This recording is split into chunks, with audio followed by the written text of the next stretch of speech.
મહારાજે અન્નકૂટ, ફૂલદોલ, દેવદિવાળી, રામનવમી, જન્માષ્ટમી, કપિલા છઠ વગેરે ઘણા સમયાઓ ઉત્સવો કરીને ભક્તોને ખૂબ સુખ આપ્યા છે. આદ્રજમાં મહારાજે કરેલો અન્નકૂટ એ એક વિશિષ્ટ ઉત્સવ છે. આ આદ્રજના અન્નકૂટ ઉત્સવનું વર્ણન હરિલામૃતના ગ્રંથમાં કળશ 7માં વિશ્રામ 72-74માં સરસ રીતે વર્ણન છે. તે અન્નકૂટ ઉત્સવમાં આદ્રજના ભક્તોએ ખૂબ ભાવથી સેવા કરીને મહારાજને અને સંતોને રાજી કર્યા. આદ્રજ ગામના અન્નકૂટ ઉત્સવમાં રતુજી ખાંટ, જે શિરસાટે સત્સંગ રાખનાર સુરવીર ભક્ત હતા, વડતાલમાં એક વેદાંતાચાર્ય મહારાજ સાથે વાદ વિવાદ કરવા આવેલો, હાર પામીને ગયેલો અને એણે વડોદરામાં દુષ્પ્રચાર કરીને સત્સંગીઓને ખૂબ હેરાન કર્યા. વડોદરાની વિદ્વાનોની સભા બોલાવીને તેમાં એવું પ્રતિપાદન કરવાનું નક્કી કર્યું કે સ્વામિનારાયણ સંપ્રદાય વૈદિક નથી. વડોદરાના ભક્તોએ આ સર્વે બાબતની જાણ કરતો પત્ર લખીને પ્રભુદાસ પટેલને ગઢડા મોકલા. મહારાજને પત્ર આપીને વિગતે વાત કરી.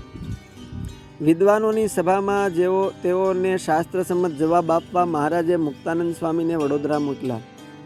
મુક્તાનંદ સ્વામીએ પોતાની સાધુતા અને વિદ્વત્તાથી વડોદરાની ધર્મસભામાં સ્થાપિત કર્યું કે સ્વામિનારાયણ સંપ્રદાય વૈદિક છે. અમારા ઈષ્ટદેવ ભગવાન સ્વામિનારાયણ ભગવાનનો અવતાર છે. આથી સભામાં સ્વામિનારાયણ ભગવાનનો જય ઘોષ થયો.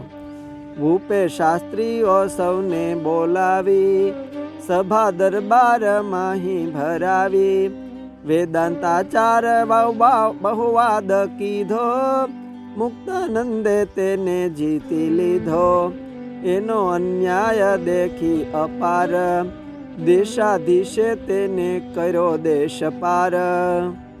મુક્તાનંદ સ્વામીની વડોદરામાં સભામાં જીત થઈ તે સમાચાર આપવા જુસજી પગી તત્કાળ ગઢડા આવ્યા.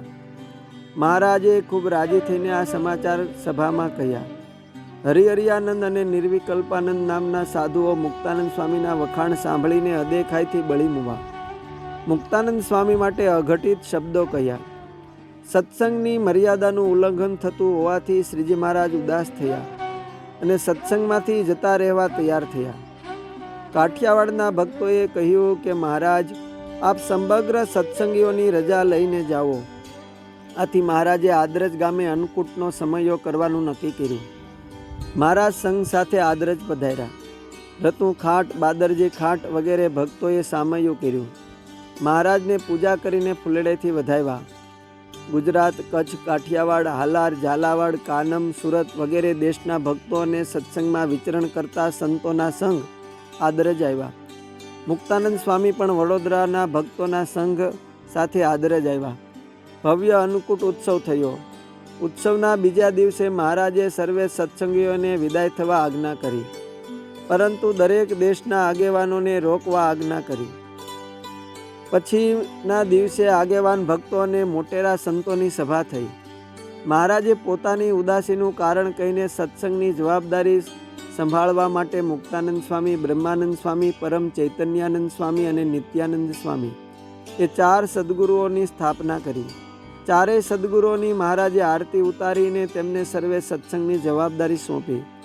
આમ આદ્રજ ગામ સત્સંગમાં તીર્થ થયું. હરિલામૃત કળશ 7 વિશ્રામ 74. આ આદ્રજના અન્નકૂટમાં રતુજી ખાંટે સૌ સાગરીતો સાથે મહારાજ આગળ પોતાની કળા રજૂ કરીને તેમના સમાજની રીતભાત દેખાડીને રાજી કર્યા. કાર્તિક સુદો પડવો નવા વર્ષના દિવસે મહારાજે આદ્રજ ગામે અન્નકૂટ ઉત્સવ કર્યો. તે અન્નકૂટ ઉત્સવની વિવિધ તૈયારીઓ થતી હતી. રતુ ખાંટ આદ્રજ તરફના પ્રદેશના આગેવાન હતા. મહારાજે રતુ ખાંટને તેમના લોક રિવાજ મુજબ આ દિવસની કેવી રીતે ઉજવણી થાય છે તે પૂછ્યું. રતુ ખાંટે પોતાના લોક રિવાજની મહારાજને વાતો કરી. તેમના રિવાજ મુજબ જુવાનિયાઓ દાંડિયા રાસ તેમના રિવાજ મુજબ જુવાનિયાઓએ દાંડિયા રાસ અને તલવાર રાસ મહારાજને આગળ લઈ અને રાજી કર્યા. હાથમાં ખુલ્લી તલવાર લઈને હાથમાં ખાંટ જુવાનિયાઓએ શ્રીજી મહારાજને અને રતુજીને રિવાજ મુજબ જુહાર કર્યા. આ પછી મહારાજ સંતો, પાર્ષદો અને ભક્તો અને રતુજી સાથે સૌ ગામ લોકો તળાવની પાળે ગયા. તળાવમાં ઘડાઓ તરતા મૂક્યા. પાણીમાં તરતા ઘડા ઉપર કોડિયામાં સળગતા દીવડાઓના નિશાન રાખ્યા.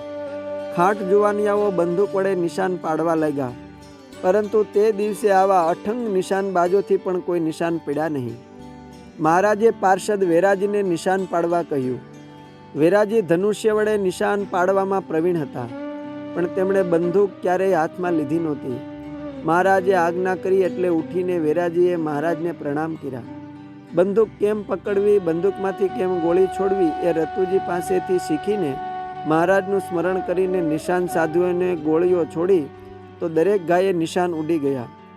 શ્રીજી મહારાજના પાર્ષદ વેરાજીએ કોઈ પણ ઘા ખાલી રાખ્યા વિના દરેક ગાયે જેટલા નિશાન હતા તે બધા પાડી નાખ્યા.